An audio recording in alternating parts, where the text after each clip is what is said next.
join me again. Today we are going to make a vegetarian meal, but you don't have to be a vegetarian to enjoy it.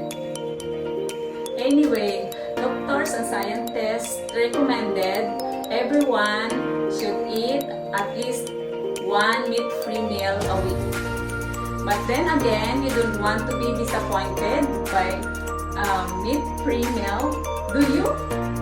And this one will definitely please satisfy and fill you. It's a leek and potato pie with a few of my twists. So follow along and try it.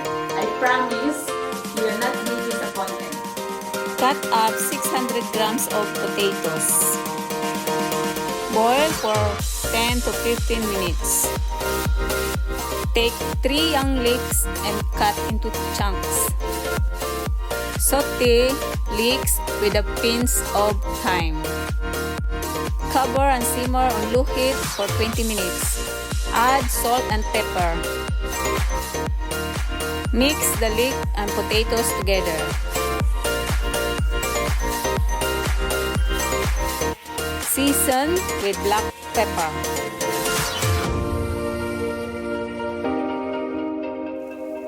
Add grated cheddar cheese. Continue cooking for a few more minutes.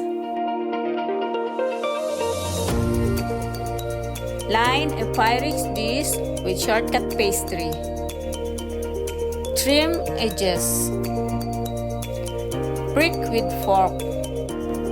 Blind bake your pastry base by covering it with parchment paper and filling with dried rice. Bake at 200°C for 10 minutes. Remove the paper and rice. Add your leek and potatoes. Sprinkle with cheddar cheese. Top with creamy mushroom sauce.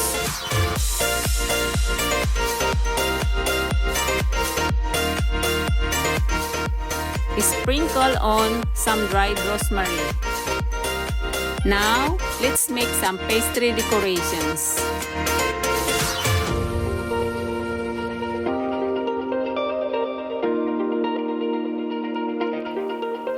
Make any design of your choice.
Now, let's assemble the pie toppings.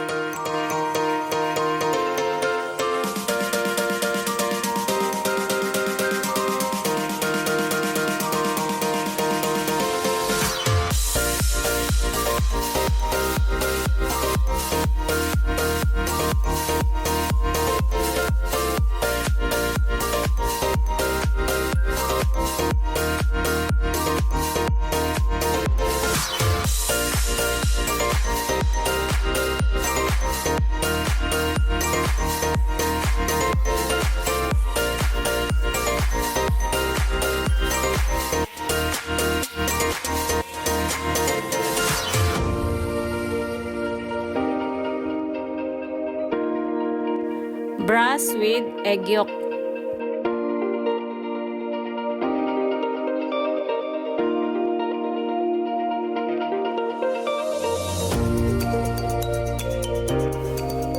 Bake at 200 degrees C for 30 minutes.